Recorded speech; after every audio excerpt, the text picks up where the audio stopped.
भड़के रफ्तार में जल्दी से करनी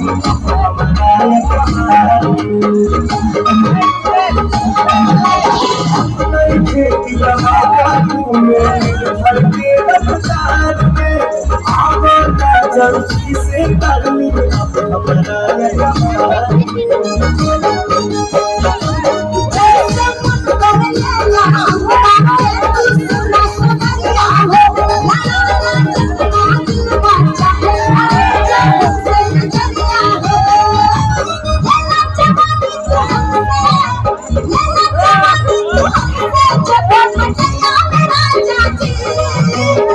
Let's